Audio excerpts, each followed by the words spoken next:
Alrighty, y'all, good eye gone. We're taking a look at some Aussie animals again. Now, this is a pastime on the channel. I've taken a look at a lot of stuff in the past. Now, it's probably been a while. And this one is something we haven't covered yet. I'm pretty excited. We've delved into some lizards before, and of course, you can find plenty of these in Australia. But this is Australia's biggest lizard, the perenni. So yeah, let's take a look at some clips of this thing, learn a little bit about it. I'm all here for it. Australian wildlife is always fascinating and extremely unique. So let's dive into it. As always, these videos or clips will be linked down below so you can check out them in their entirety and, of course, browse their channels. Here we go. Australia is well and truly the land of the lizards, with over 600 species from geckos and skinks to the goannas. But this guy here is the biggest. He is... Jeez, he's like longer than you realize. You see his head? And his tail goes way down out of the frame.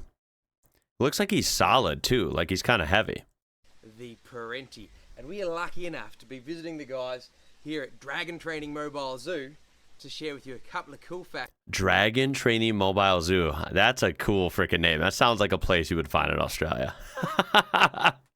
That is awesome. It's about Australia's biggest lizard. Stick around.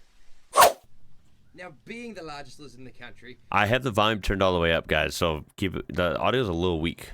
This guy is the top of the food chain. This guy eats like a king. As babies, they're Look at that thing. insectivorous like most monitor lizards, eating things like The way their tongues come out like that, so fast and they're so long. beads and things like this. But as he grows up, this guy eats anything. He'll eat things like small marsupials right up to the size of wallabies and kangaroos. These guys will eat roadkill. What? They'll eat birds if they can get them, but a huge part of their diet is other reptiles. That includes everything from venomous Whoa, snakes look at to, that thing eating a snake. blue tongue lizards, but a lot of his diet is actually other monitor lizards. These guys love to eat things like ridge-tailed monitors, the tiny little guys. He'll even eat his closest relatives, like the Jeez, dude. What the hell? sand monitor and the yellow-spotted monitor, or Argus monitor, or Panoptes as I know. I'm sorry, that's weird. He'll eat something like that? It's literally like his cousin, bro. Damn. These guys will even eat smaller perenties. So yeah, if you're going to be the biggest lizard in the country, you can eat pretty much whatever you like. Now that's weird. Yikes. Now he finds his prey using a variety of senses. He's got pretty good eyesight, especially as far as reptiles go, but his most amazing sense is his sense of smell. Now, unlike you and me, who Really? smells with nostrils, this bloke here smells with his tongue. You can see him sticking this tongue in and out. Unlike the blue tongue lizards and things like this guy has a forked tongue, that hallmark of the monitor lizards or the goannas. And being forked, he's essentially smelling left from right. He's sticking that tongue out in the air, collecting all the sort of chemicals and scent signals, pulling it back into his mouth, and he's able to differentiate which way the smell is coming from. So if a little ridge-tailed monitor or some sort of hopping mouse has walked through the desert and turned left, the left side tells him. So this guy has an amazing sense of smell. That's pretty fascinating. I would have never guessed, and I'm not anyone that knows anything about animals. I'm just a regular person, regular guy. But I would have just never guessed that this guy has an exceptional sense of smell. That's kind of interesting. He's out there in Central Australia. Now, goannas in general, but this guy especially, is also fairly unique in that a lot of reptiles really struggle to like run down their prey over a large distance. Yeah. Just like bearded dragons. They seem so slow. Crocodiles. Basically, they breathe a different way to you and me. They hold their breath kind of when they exercise. But monitor lizards, and the Wow. is great at this, can actually breathe differently. You might see this guy or some of the other goannas we put in videos basically push up their throat. They pump their throat up and down. Whoa. A gullet pump. And essentially, Whoa. rather than sucking air in like Can I do it?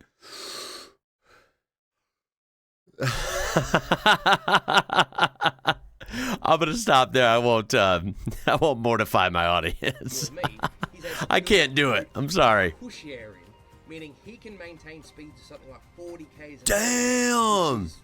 Look at him go! I can think of. So he's able to actively pursue prey. He was moving so damn slow in front of the guy that's talking. He's like going like a sloth. And then you see a clip of him just like turbo speed. What the hell? He is Australia's desert's equivalent of something like wolves and coyotes. He's the top of his food chain. Yeah, he kind of is like a coyote in a sense. Not, obviously he doesn't look, or, you know, he's not a coyote, but he's like a coyote in that ecosystem. Totally. Kind of king of the desert, right? Other than something huge if you ever ran into like a crocodile or something, right? Which that probably wouldn't happen. That is interesting. Although I would say coyotes usually would be pretty easy to fight off if, it came down to it. But coyotes could still be a threat to humans. So if you're out hiking in the desert, in New Mexico, Arizona, Texas, like you might have a problem with coyotes if you ran into quite a few of them, right? That might be a problem.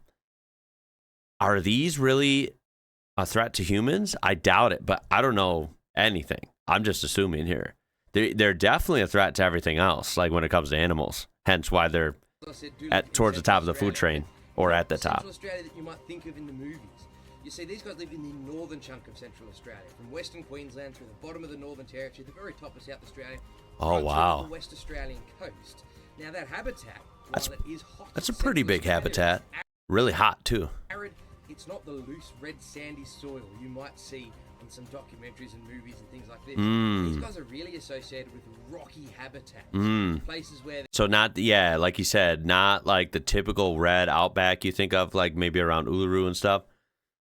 No, this is like the raw, arid, rocky, harsh deserts. Places where he can hide and hard-packed clay or rocky soil.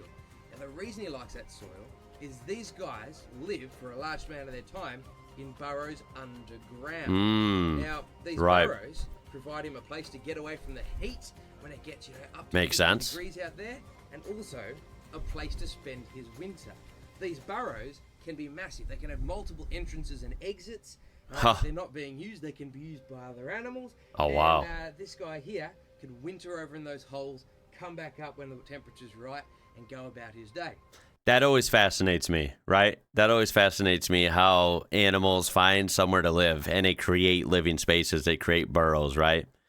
It's just so cool. It's so cool. And it's also funny because we're all on the same planet, but we live so differently. And that goes for humans in different areas of the world, different countries, whatever. Also goes for humans versus anything else living and breathing on Earth, right? He builds a burrow underground in the desert and lives rent-free, as far as we know. And look at the prices we're paying to enter a burrow, with a roof over our head. Totally different concepts, huh? Now, once that weather does warm up, come spring, early summer, I think he's got the right idea. Across northern Australia is breeding season for these guys. Now, like most monitor lizards, the males basically engage in ritual combat. These guys wow. chest to chest, damn, dude. They're drawing blood. Girls. Once the strongest one's decided, and mating's taken place, a female will lay her eggs, and these eggs take up to 220 days to hatch. So boy, the animal kingdom is fascinating. Awful long time. That's a long pregnancy. Living alongside human beings for tens of thousands of years, these guys have also developed a sort of important connection with traditional owners or indigenous Australians. Yeah, I imagine so. These guys are an important food source. It's a big animal with a lot of meat. Also things like their fat. Oh. Ceremonially and medicinally for a variety of reasons. Really? These guys are also an important part of dreaming stories. Wait, so they eat these? I wonder what that's like. And then what medicinally? That's always fascinating. Wow, what kind of medicinal purpose do these serve? That is super cool. Indigenous groups as well, so they're culturally significant to first Australians. Cool. Even the name Parenti actually potentially traces back to one of the languages from Central Australia for a word Pirindi, which is meant to mean this guy here. So not just cool to us, all Australians, people around the world, this guy has a cultural connection to human beings in Australia dating back tens of thousands of years. That's hella cool. Despite this relationship between this guy and human beings dating back tens of thousands of years, it wasn't until 1845 that this species was discovered by Western science or Europe. He's so chill. Now, what I find interesting is, despite living in potentially the most arid climate on planet Earth, their original scientific name given them by the first biologist was Hydrosaurus giganteus. What? Which actually means giant water-living lizard. Now, there's not much water out there. That's an odd name. in one of the driest places ever. I think they missed the mark on that one. Before these guys were reclassified into Varanus giganteus, which means giant monitor lizard. There you go. That's better. That he lives in today. Now, being the biggest monitor lizard in Australia, the biggest lizard in general, he is a very cool animal. I'm glad I got to show you this guy and talk a little bit about the Australian Parenti. And wow, he is cool, man. Like, look at the pattern. God, that is so fascinating. It's literally like, it's like artwork. It's so cool. And I imagine this is unique on every single one of these, right? You find another one of these perennies, it's not going to look like this exact pattern. It's going to look slightly different. That is so freaking cool. And how it changes. It's different on each leg. Wow, it's so fascinating, dude. The Australian Parenti, and I hope you've enjoyed. It's like digital camo almost. I'm stretching there, but it's really cool, dude. Look at this one, just chilling at someone's, I don't know if it's someone's house or at a park or what. A gorgeous Parenti. Wow. Look at that thing in real time, man. That is so freaking cool, dude.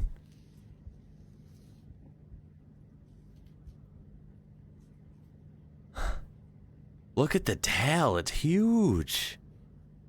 Damn. Casual bit of basking this morning. That thing is literally freaking big. That's bigger than it looks, and that's on camera. You know it's bigger in person. Stretch. I assume he's gonna stretch and sunbathe or something, yeah? Maybe? They probably like that to an extent. That's sunny, sweetheart. Damn, he just walked off like a boss, didn't he? So apparently these can be found on the coastline as well. This one is literally getting soaked. So maybe that original name that they had, the Hydra lizard or whatever, it's applicable if it's on the coast. Here's more footage of one. God, that landscape is incredible. I love deserts, and Australian deserts truly look like they just hit different, man. Look at all those different rocks. So cool. Damn, that thing is... I mean, if you weren't paying attention, that thing does kind of blend in. Wow, that is neat. Got an absolute cracker of a release here. Wow. This is a Parenti, Varanus giganteus. One of my favorite reptiles. Now that one's hella cool as well. Although I can tell, like with his hand and stuff, this one's nowhere near as big. I wonder if it's just smaller, or I wonder if it's maybe, you know, like a youngling, right? Absolutely love him. This girl is absolutely gorgeous. Like it's not a adult. She's been rescued. It's time to get her back in the bush. You ready to go, girl? Hey. What That thing that they do with their star. neck is wild. Their throat. Nice little escarpment over here. Such a cool landscape, of course. All right. All right, sweetheart. Ready to go? Come on. Whoa, look at that thing scatter. Holy crap. Beautiful. It can scale the walls too like nothing. Dude, to be that agile, how freaking cool. You don't expect it. When you see how slow they act sometimes. And then how they just sit there and breathe and chill with their tongue, you know? And then they just scatter. Beautiful. She's nice and safe now. Wow. Dude, these are really, really neat, actually. I don't know how I have not taken a look at these before. All right, well, I'm going to end it there. That was a lot of fun. What a fascinating lizard. The biggest lizard, I believe, correct me if I'm wrong, in Australia. Pretty fascinating to hear about its sense of smell, some of its abilities, its speed, the way it could traverse terrain like nothing, and yet be super chill on certain occasions. Really fun animal to learn about, as always. I mean, isn't Australia the best for that? Of course, it really is. That was cool. I can't wait to see your comments on this. Any run-ins with one of these or any experience with these, gotta let me know. Any facts you would like to share, I'm all ears. And of course, any interesting creatures we have to know about, I'm always down for that as well. I appreciate you guys watching. I hope your day is going great. My name is Ian. You're watching I messed up my outro. That never happens. My name is Ian. You're watching IWrocker. Until next time, y'all. Take 3. My name is Ian. You're watching IWrocker. Until next time, y'all. My name is Ian. You're watching IWrocker. Until next time, y'all. Catch you later.